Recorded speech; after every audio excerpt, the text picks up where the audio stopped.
I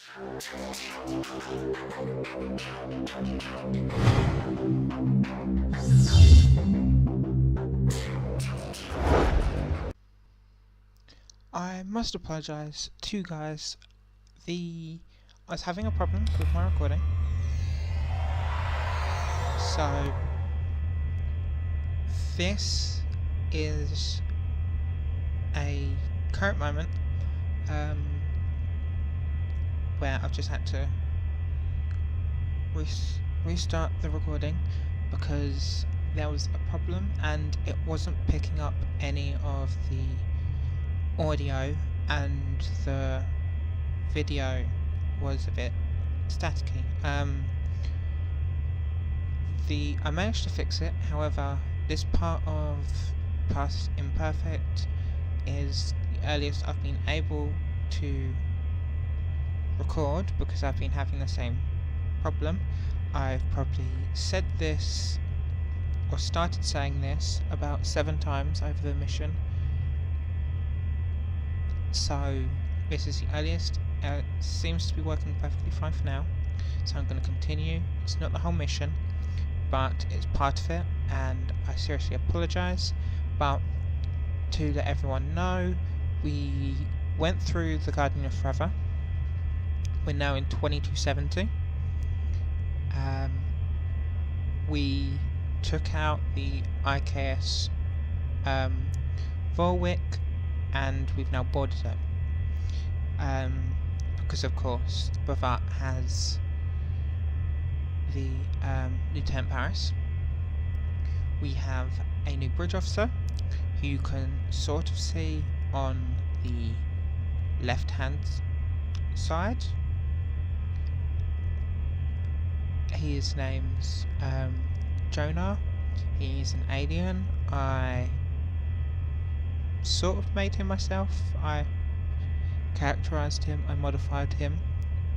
And we have a new vessel, the USS Gallagher, which is an African mammal, and I feel like I'm going to name all the starships after animals now, as sort of the theme. But regardless of this intro, we're going to continue on the mission now with Javril. I'm reading Lieutenant Paris' comm signal in the Klingons' mess hall, Commander. Transporters can't get a clean lock, so we'd best liberate her from her captors ourselves. Okay, so that is Jonah. So let's go. Anyway, this way.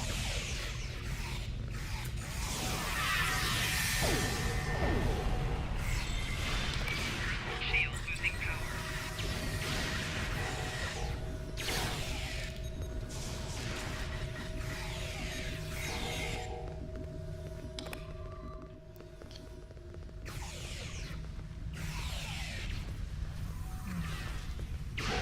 There's a lot more Klingons on this ship than I was expecting.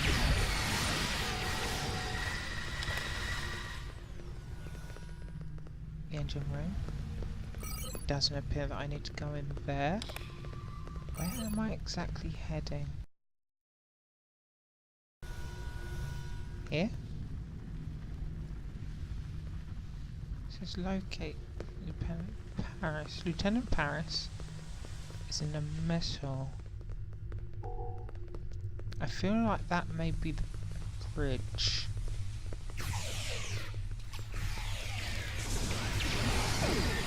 Yeah, it needs to have a force. No, it doesn't.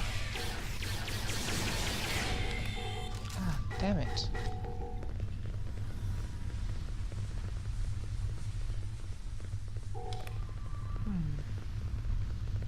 Ah, this has a force field. Commander, I'm picking up Lieutenant Paris' signal just beyond the force field. The controls for the force field are located on the bridge, sir. We need to go there and deactivate it before we can free her. Let's head for the bridge then. Ah, so I was right. They weren't taking us to the bridge. Let's see. Jesus, I was able to hit. No one that way, so that could be attack from behind.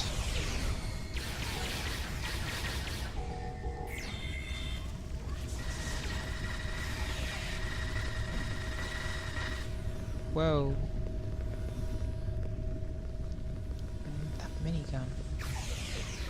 Well, that's guns.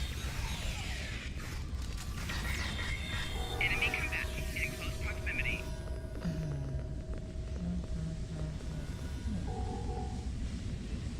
So that Klingon reminds me of that.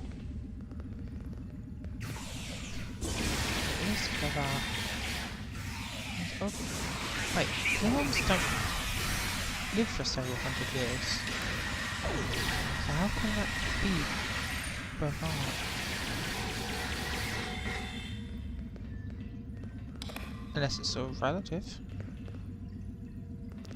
Mevyap, I am not your enemy. Ask me what you will. What do you know about why we're here? I know you are not of this time. You are from the future. Your presence here was forecast. Forecast? How? By whom? Many years ago, time-traveling beings came to the Klingons. They wanted us to join in their temporal war. We are no one's puppet. The Klingon Empire refused to help them. However, they told us many things about the future in their attempt to gain our allegiance. We listened, and since then a group of Klingons has used that knowledge to guide the Empire. Mevyap, I am not your enemy. Ask me what you will. Tell me about the Klingon who brought the Vorik to this time. Most of them are crazed by their contact with the augmentation process. Their leader tells me they were experimented on by a man named Amar Singh. They will do anything, kill anyone in their quest to be whole again. When did they arrive? They arrived here a month ago. They brought the Kuva Mach with them, and they asked me to keep her safe. They left for a time and then returned 2 days ago with this wonder of a starship. They told me that it was the first of a mighty fleet that would rule the galaxy. Who were you dealing with? Their leader. It is my greatest shame to see him. I have come face to face with my future self, and I see that I will walk a path of great dishonor.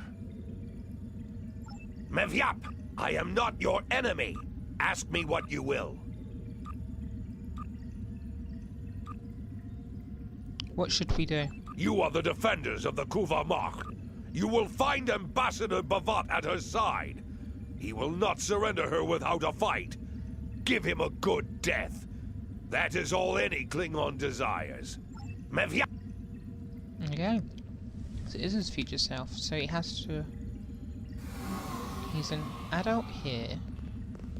This is 2270. We're in 2409. So that already is 140 years. So 150? Most likely.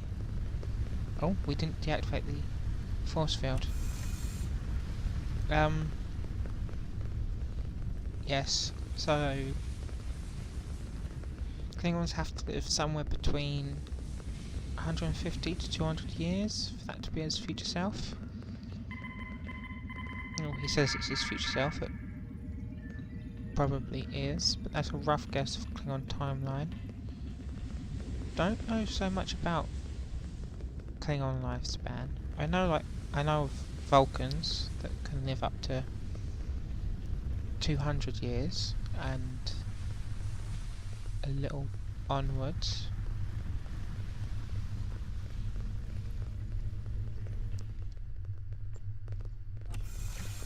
Okay. Enemy target. They were quick. There's Bavar. Do we just shoot him? Yeah. Personal shield losing power. Can he not get... Yes, of course.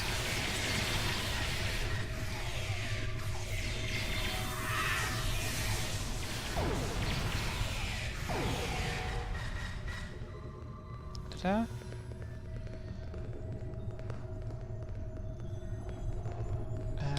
Right.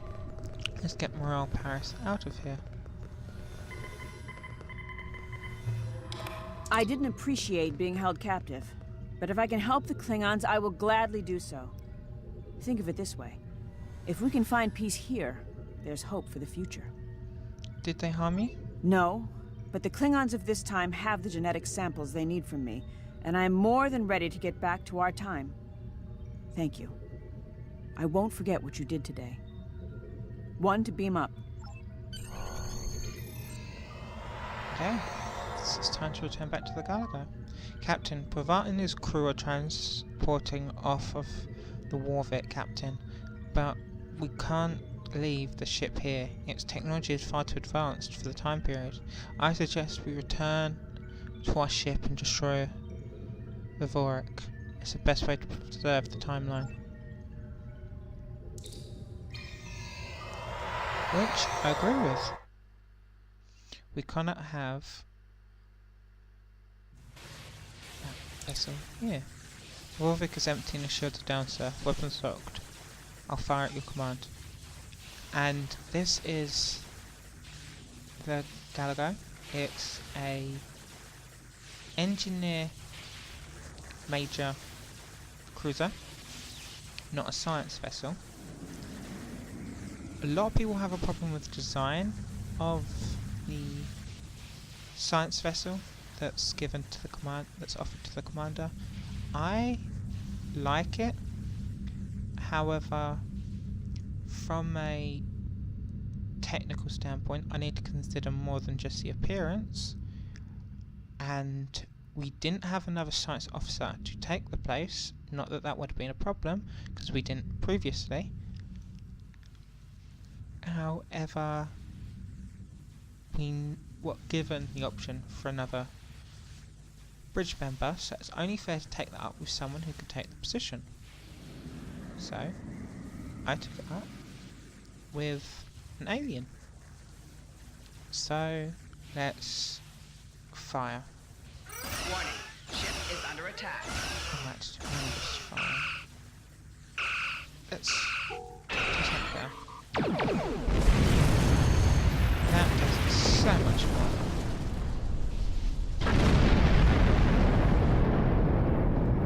So, let's return to the gateway system. We've done what we can to restore the timeline, sir. I recommend we return to the gateway system. The Guardian should be able to transport us back to where we belong. At the beginning of the mission, the USS Enterprise was in the gateway system, so hopefully they would have left the system by now.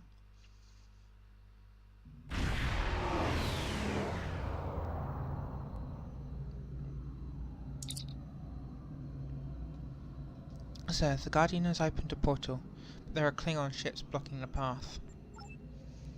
The Klingons are hailing us, Captain, putting it on screen. The Kuva Mach and that lovely ship of yours are staying here. We'll have a grand time dissecting both of them. Surrender now, and we'll give you a quick death. Let's see.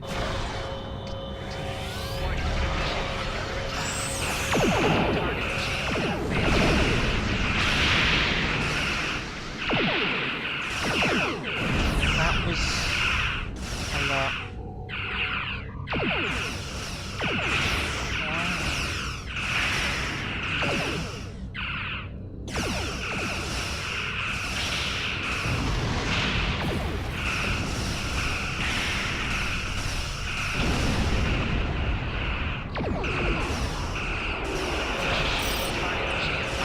Still keep to my strategy. Making the shields before.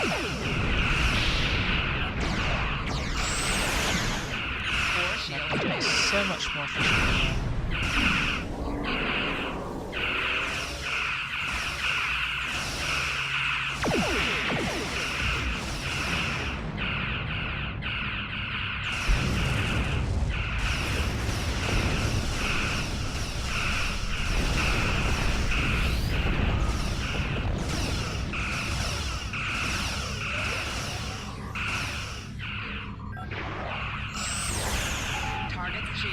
failed.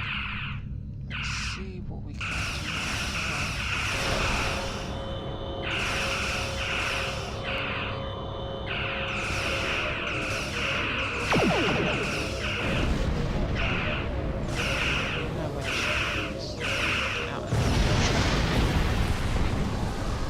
More Klingon ships.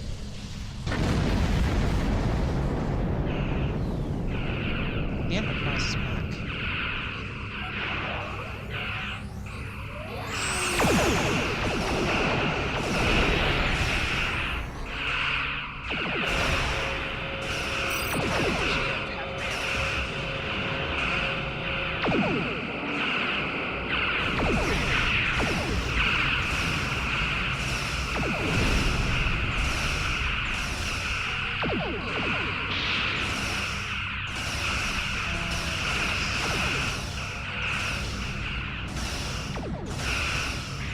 Just come back around.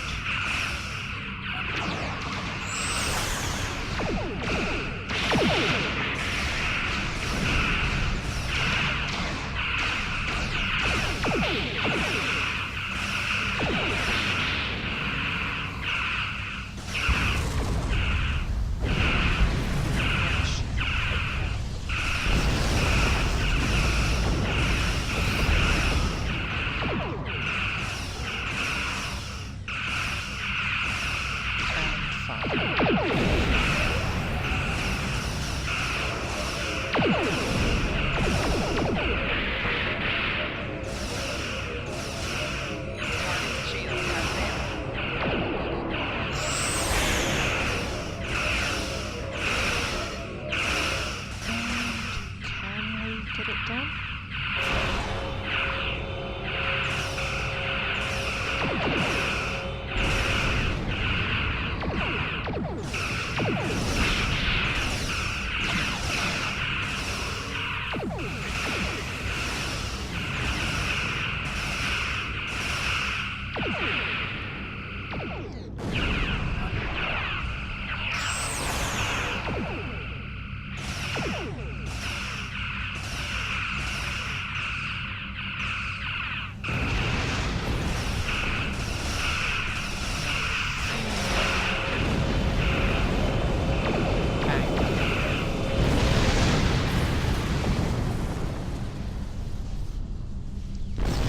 Ship's destroyed, and we can return back to Portal.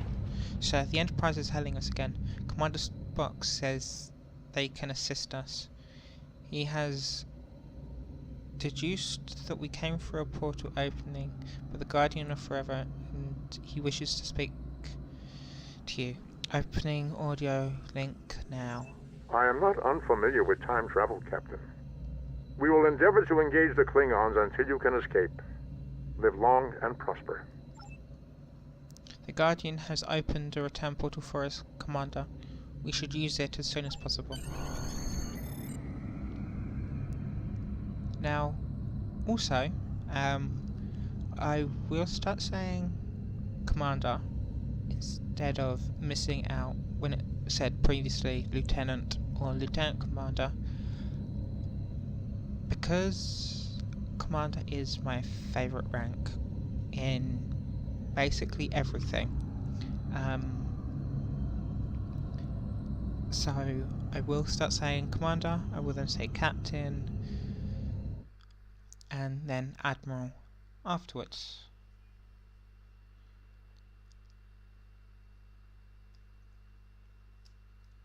So that's a random fact I said to pass the time, but I once again want to apologise for this only being quote unquote the second half of the mission, because for these long missions, like with the previous one, splitting it into two parts because it takes about an hour to do. So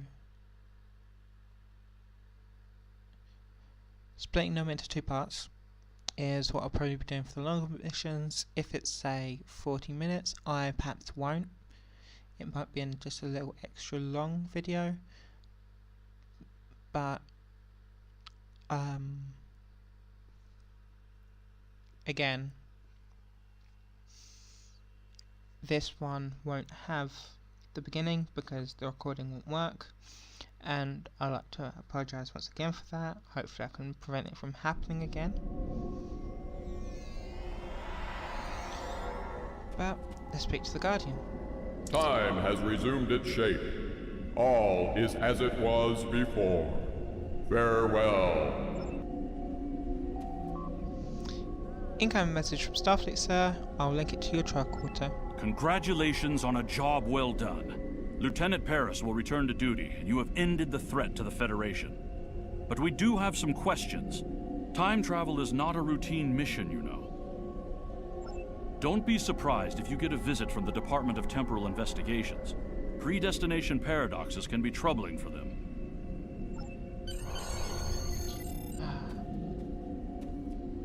Predestination paradoxes. The best problems out there. I don't think I need to tell you how important the mission you just completed was.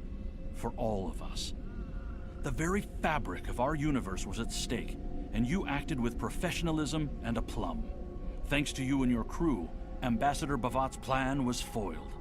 Temporal Investigations does want to talk to you about how the description of your ship is now showing up in the USS Enterprise's mission logs. But I told them you didn't have time to report for debriefing. I'm gonna have this plasma disruptor hybrid beam because it will do the most damage because it's a hybrid. Oh, it's got extra accuracy as well. It's got 1 second recharge. Damage. It then has the effects of both the disruptor and the plasma ray. Congratulations, Commander.